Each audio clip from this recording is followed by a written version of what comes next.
Pessoal, eu queria fazer alguns comentários aqui sobre a campanha anti-vacina no que tange ao coronavírus e como isso pode prejudicar o Brasil e como os conservadores são burros e não entendem como o mundo funciona.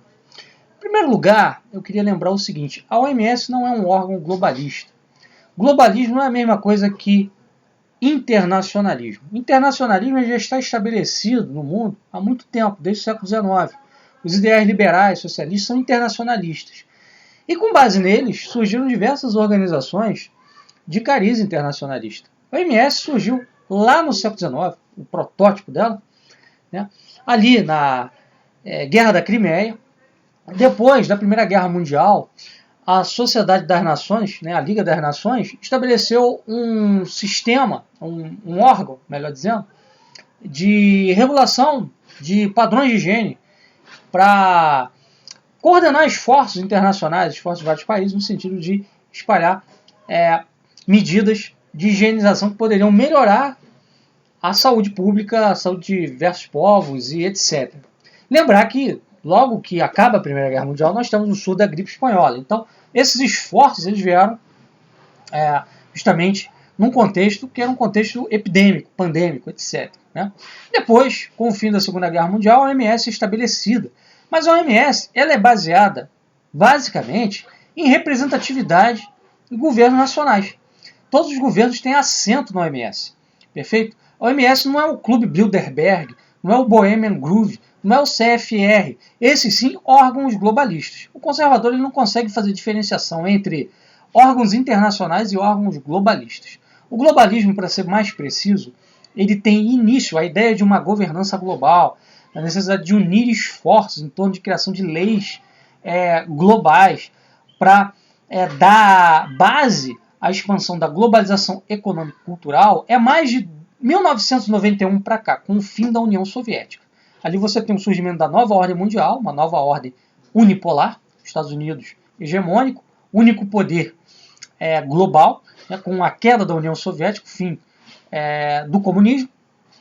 E aí começam a surgir projetos de unificar o mundo em torno de uma governança global que vai ter como marca principal a reunião do Clube Bilderberg em 1991, onde, se eu não estou enganado, David Rockefeller havia dito que, como informa o Daniel Stulin, seu livro sobre o Clube Bilderberg, que ali era necessário superar a fase dos Estados-nação e caminhar para a construção de um governo mundial. Portanto, são coisas diferentes. O OMS é um órgão internacional que pode, vez ou outra, ser instrumentalizado por órgãos globalistas, como está sendo agora.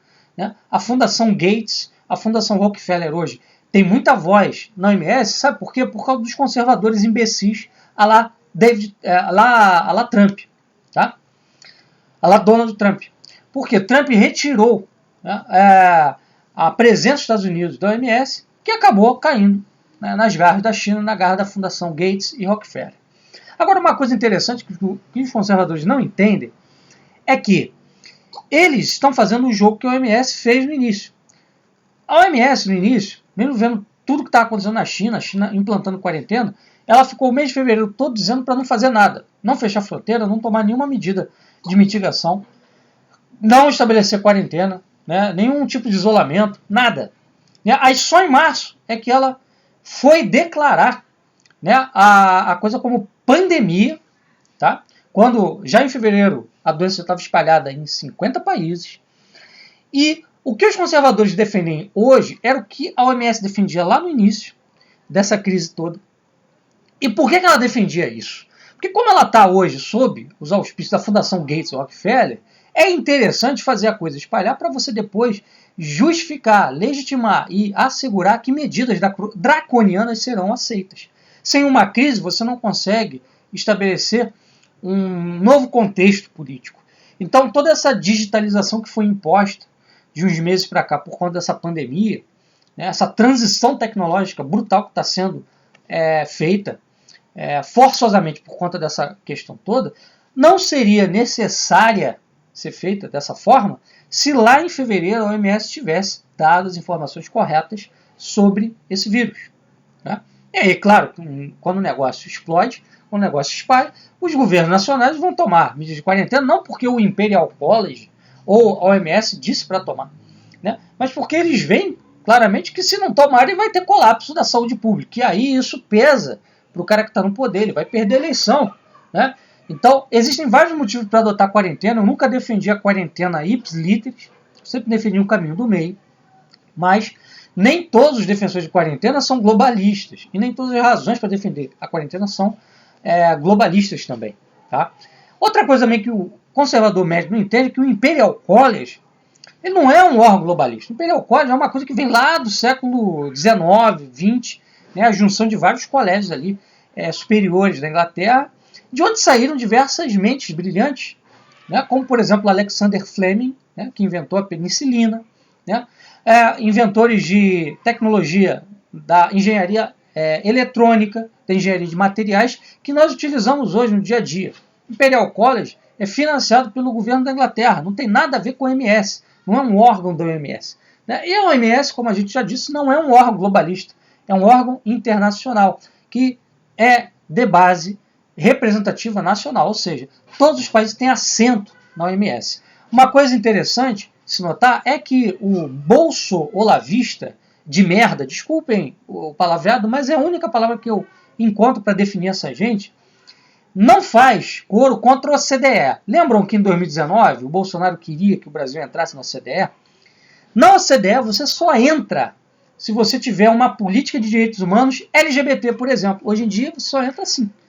Agora, para você entrar no OMS, você não precisa ter uma política dessa no teu país. Né? Basta você ter um governo reconhecido, um Estado reconhecido, que você tem assento lá dentro. Então vocês vejam a diferença. A OCDE realmente é globalista. Ela está preocupada em implementar, né, medidas legais de direitos LGBT no mundo inteiro, em todos os países, porque quem não fizer isso não vai ter parte na globalização econômica. Aí sim você tem globalismo. Agora, no caso do OMS, não. Né? Mas o bolso olavista burro, né? Bolso olavista burro é um pleonasmo, né? Porque todos são. Enfim, ele não entende essa diferença, nem quer entender. E agora eles estão entrando numa campanha anti-vacinação, que é muito prejudicial, porque se o Brasil continuar sendo foco de coronavírus, o Brasil vai perder duas coisas que os bolsonaristas e os olavistas sempre defenderam. O Brasil como um terreno de investimentos externos. O Brasil como local para receber turismo. Por exemplo, uma das pautas do Bolsonaro, no que tange a segurança pública, sempre foi, olha, a gente precisa resolver esse problema, porque senão a gente não tem turismo, a gente não tem economia, a gente não tem investimento. E ele tem razão nesse ponto. Agora, você vai ter investimento, vai ter turismo no Brasil, onde você tem foco de coronavírus. As pessoas vão querer vir para cá com foco de coronavírus. Os governos de outros países vão recomendar a vinda de turistas para o Brasil, sabendo que aqui tem foco de coronavírus? É óbvio que não. Investidores vão querer investir aqui com foco de coronavírus? Não. E vocês, anti-vacinação, estão trabalhando para prejudicar o Brasil. Lembro o seguinte, essa campanha anti-vacina é completamente surreal, obscura, idiota, porque só teve 2 casos na história registrados de problema com vacina. O caso da tríplice viral, lá na década de 50, que depois foi resolvido, e o caso da vacina do HPV. Realmente teve vários problemas. Só esses 2 casos documentados, no meio de centenas de vacinas. Quer dizer, muito pouco para um discurso anti-vacina. Tá? E agora esse discurso ele se conecta em grande parte dos interesses da OMS, que não quer uma solução definitiva para a situação.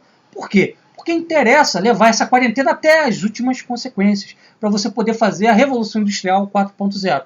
Então agora você já tem uma vacina pronta, que é a vacina russa, né? E eles estão colocando vários breques em relação a vacinar. Não, tem que publicar isso, tem que publicar aquilo, tem que fazer teste disso, teste daquilo outro.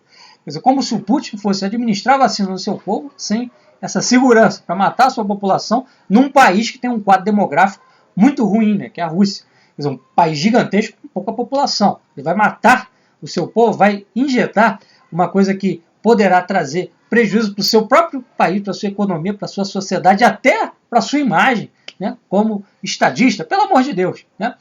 Então você que é anti-vacinação, você está trabalhando contra o Brasil.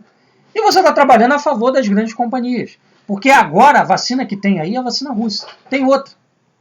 Ser anti-vacina agora é ser contra a vacina russa, que pode trazer uma solução rápida para esse problema e impedir que a gente fique em quarentena eterna. E impedir, por exemplo, que se imponham medidas de digitalização do trabalho que vão deixar muitas pessoas desempregadas. Então pense bem, você que é anti-vacina, reflita, deixe de ser idiota.